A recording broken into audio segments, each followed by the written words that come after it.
में जो है वो करेंगे। कथा का क्या महत्व है इसके बारे में आप जो है चर्चा करेंगे। भगवान श्रीमद् भागवत महापुराण जो है वो भगवान की वांगमयी मूर्ति है, शब्दमयी मूर्ति है। ये भगवान श्रीमद् भागवत गीता है वो साक्षात भगवान है। जैसे भगवान की जो पत्थर की मूर्ति होती है, सोने की मूर्ति होती है, लकड़ी की मूर्ति होती है और अन्य प्रकार की जो धातु की जो मूर्ति होती है, उसी प्रकार से श्रीमद् भागवत महापुराण है वो वांगमयी मूर्ति है। उन मूर्तियों में हम जो है भगवान की शक्ति का अनुभव करते हैं, दर्शन करते हैं। ठीक उसी प्रकार से जो है श्रीमद् भागवत जो महापुराण है वो शब्दमयी मूर्ति है। और इस मूर्ति को जो है वेद व्यास जी महाराज ने बनाया है। बोलो वेद व्यास जी महाराज की जय हो। जैसे मूर्ति को कलाकार बनाता है उसी प्रकार से श्रीमद् भागवत महापुराण शब्द मूर्ति को, मूर्ति का निर्माण जो है श्रीमद् वेद व्यास जी महाराज ने किया। किंतु भगवान की दिव्य ज्योति निर्मित नहीं है, अपितु भगवान की शब्दमयी भगवान इस ग्रंथ में जो है आकर प्रतिष्ठित हो गए। भगवान जो है श्रीमद् भागवत में आकर प्रतिष्ठित हो गए। कृष्ण अवतार में अपनी लीलाओं को जब भगवान कृष्ण पूरा करके जब श्री कृष्ण भगवान अपने निज धाम को जा रहे थे, तभी उद्धव जी महाराज ने जो है निवेदन किया कि हे भगवान, आपके श्री विग्रह को ही जो है श्रीमद् भागवत में प्रतिष्ठित करके कर दिया जाए। इसलिए ये जो श्रीमद् भागवत है वो शब्दमयी मूर्ति है। भगवत इमे भागवताः, अर्थात भगवान का संबंध जिन भक्तों से हो या जिन भक्तों का संबंध भगवान से हो उसे ही जो है भागवत कहते हैं। और अन्य भगवान के संबंधियों की जिस ग्रंथ में गाथा गाई गई है उसी को जो है श्रीमद् भागवत महापुराण कहते हैं। महाभारत में भगवान ने जो है एक ही अंतर है, महाभारत ने संसार के संबंधियों की चर्चा की है और महाभारत में अर्जुन भगवान श्री कृष्ण से पहले मातुलय, स्वसुरा, पुत्रा, शाला अनेक प्रकार के संबंध बताए, मामा, ससुर, साला, पौत्र, इन प्रकार की जो है संबंधियों की चर्चा की गई है। नारद आदि मुनियों ने भगवान की शांत भाव में जो है उपासना की है। दास्य भाव में उपासकों में श्री भगवान हनुमान जी महाराज का नाम है वो सबसे पहले आता है। अगर सच्चे भाव से अगर उपासना की जाए तो भगवान कृष्ण का नाम पहले आएगा। मित्र दोस्ती की भाव में अगर अपन करें तो सुदामा और मधुमंगल का भाव सबसे पहले आएगा। रामावतार में अगर मित्रता की बात की जाए तो निषाद, राज, सुग्रीव आदि ने जो है मित्रता के भाव से भगवान की उपासना की है। श्रीमद् भागवत ऐसा अद्भुत ग्रंथ है, इसमें जो है 6 प्रकार के श्रोता हैं और 6 प्रकार के वक्ता हैं। 6 प्रकार के सुनने वाले हैं और 6 प्रकार के जो है उनको बतलाने वाले हैं।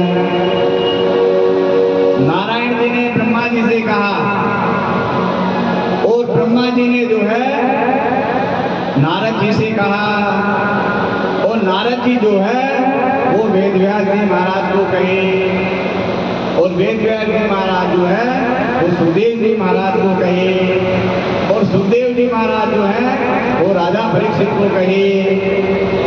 इसी प्रकार से जो है सूत और सोनक जो है संवाद चलता है। सोनकादि 88,000 ऋषि सूत जी से जो है प्रश्न पूछते हैं, और सूत जी महाराज उन प्रश्नों का जो है उत्तर देते हैं।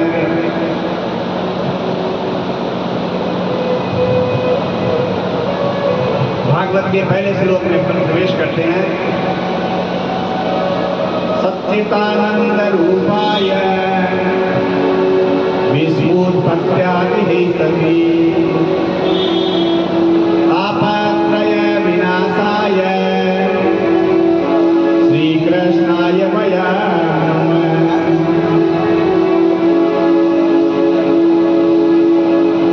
सत चित और आनंद, सच्चिदानंद रूपाय, सत चित और आनंद जिसका स्वरूप है, सत्य बोलने वाला जिसका चित्त है,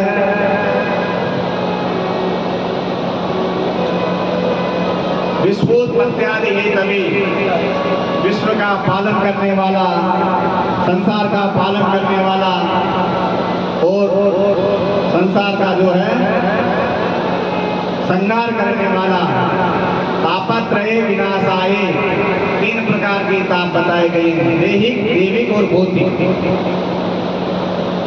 तीनों प्रकार के तापों को मिटाने वाला, सतचित आनंद स्वरूप, संसार की उत्पत्ति और संहार करने वाले, तीनों पापों को मिटाने वाले ऐसे भगवान श्री कृष्ण को जो है हम सब प्रणाम करते हैं, नमस्कार करते हैं। बोलो कृष्ण भगवान की। आइए नैमिषारण्य की कथा में प्रवेश करते हैं।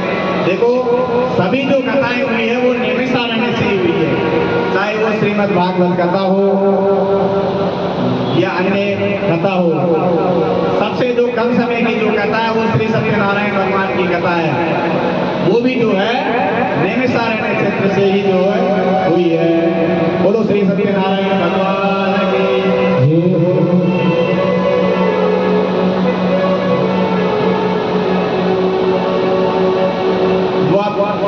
द्वापर के अंत में जो है 88,000 मुनियों ने जो है विचार किया कि दीर्घ काल तक, लंबे समय तक जो है सत्संग करें और बहुत दिनों तक जो है भगवान की कथाओं का स्मरण करें।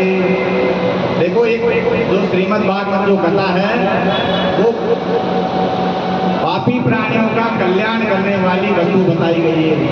कलयुग में जो कलुषित प्राणी है उनका उद्धार कैसे हो, जिनका चित्त विहीन हो रहा है, मन विहीन हो रहा है, तो उनकी गति कैसे हो, तो उसके लिए जो है श्रीमद् भागवत पुराण जो है उसी का वर्णन किया गया है।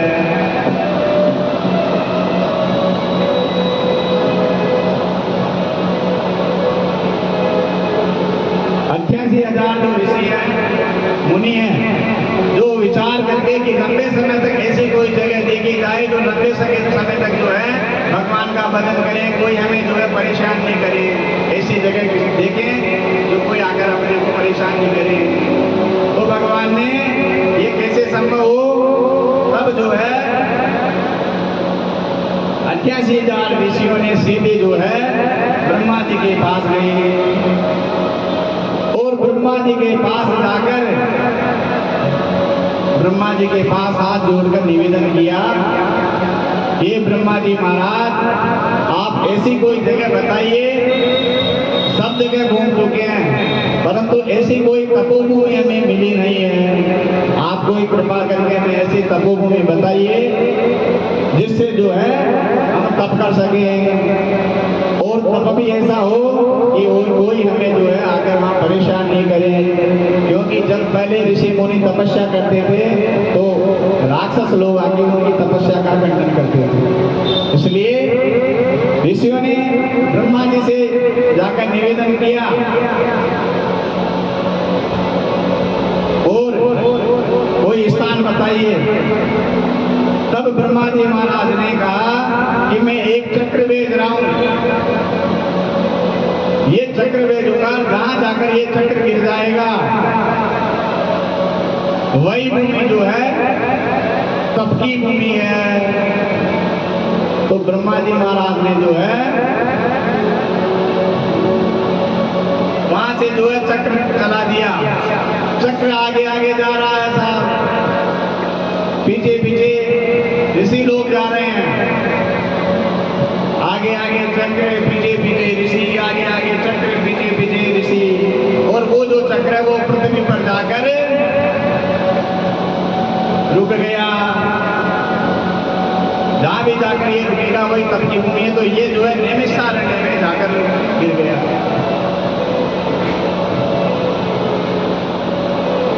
नैमिषारण्य में जाकर ये गिर गया, रुक गया। उसके बाद अभी तो वहां क्या की बहुत सी जनता रहती है, पहले जंगल था। नैमिषारण्य का मतलब होता है जंगल।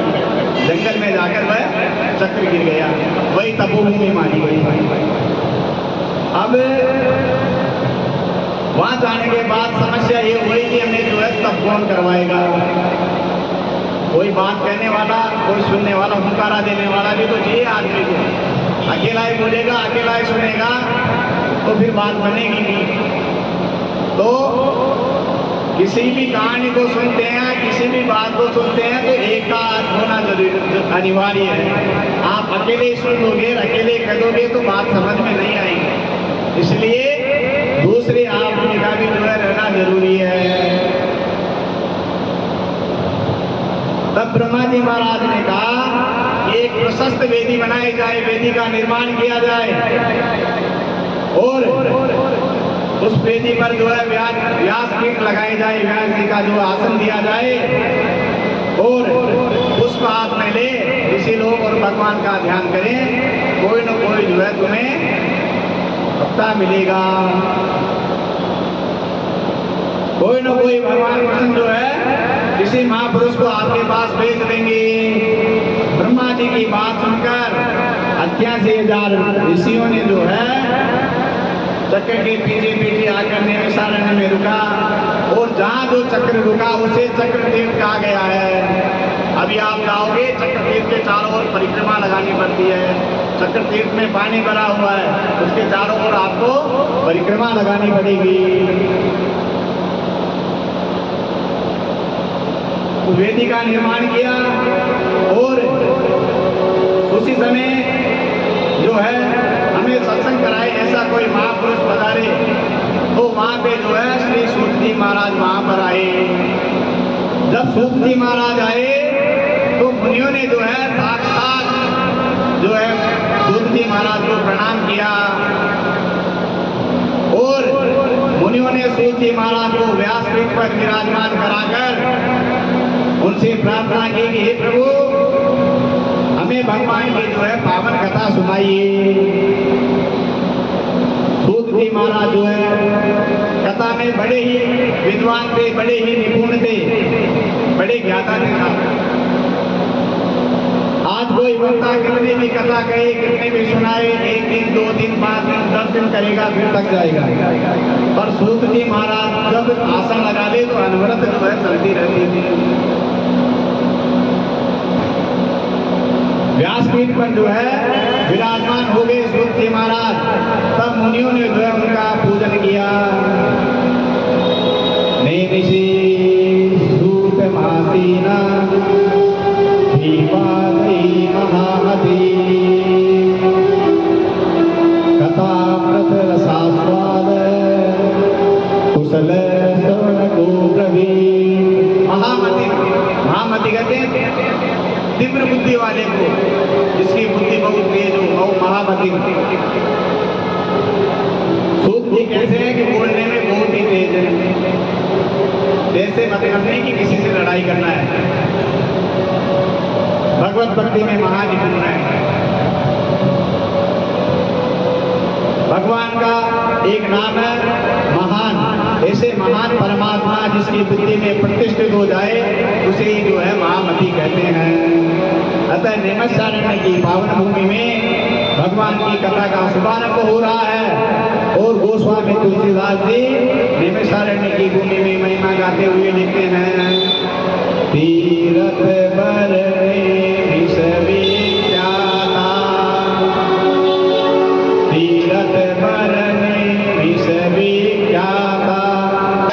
अति पुनीत साधक सिद्धिदाता। नैमिषारण्य की पावन भूमि में जो है 88,000 मुनियों की अध्यक्षता में देख रेख में जो है सोनक जी महाराज 88,000 मुनियों की अध्यक्षता जो है सोनक जी महाराज कर रहे हैं। सोनक जी महाराज सर्वप्रथम जो है व्यासपीठ पर आसीन सूत जी महाराज की प्रशंसा करते हैं। इसलिए गीता में गोविंद ने कहा है, तद विदिति प्रणिपातेन परिप्रसेन सेवया उपद्रेक्षयन्ति तम ज्ञानं ज्ञानी तत्वदर्शिनः। उस ज्ञान के तुम जो है तत्वदर्शी हो, ज्ञानियों के पास जाकर समझ उनको भली भांति जो है प्रणाम करने से, उनकी सेवा करने से, कपट छोड़कर सफलता पूर्वक जो है प्रसन्न करने से परमात्मा परम तत्व को जो है भली भांति जानने वाले ही जो है ज्ञानी महात्मा तुम्हें जो है तत्व ज्ञान का दर्शन करावे, उपदेश करावे। सबसे पहले सूत जी महाराज, सोनक जी महाराज जो है वो सूत जी महाराज की प्रशंसा करते हैं। अज्ञान धवांत विघ्न कोटि सूर्ये समप्रभ सुताख्या ही कथं सारम् मम करे गणीर सायन। ये सूत जी महाराज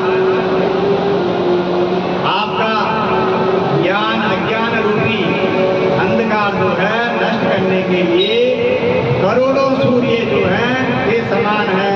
इसलिए आप हमें कथा नहीं बल्कि समस्त कथाओं का जो है सार हमें बताइए। तथा वैष्णव जो जन है, मेरे जो भक्त हैं, भगवान विष्णु कहते हैं, भगवान कृष्ण कहते हैं कि मेरे जो भक्त हैं उनका कल्याण हो। वैष्णव जन किस तरह माया और मोह जो है उससे अपना पीछा छुड़ाते हैं। ये सूत जी महाराज भगवान कृष्ण की परम प्राप्ति का जो साधन है वो क्या है? कृष्ण प्राप्ति करम, भगवान कृष्ण की प्राप्ति कराने वाला वह कौन सा साधन है वो आप हमें बताइए। देखो, किसी को अगर भगवान की भक्ति करनी है, अगर उसके बाद भी अगर सूत जी महाराज कहते हैं कि किसी को अगर चिंतामणि मिल जाए तो केवल चिंतामणि मिलने से मनुष्य को केवल लौकिक सुख मिल सकता है। अगर किसी मनुष्य को चिंतामणि मिल जाए तो मनुष्य को केवल लौकिक सुख मिल सकता है। अगर कल्प वृक्ष मिल जाए तो ज्यादा से ज्यादा क्या मिलेगा?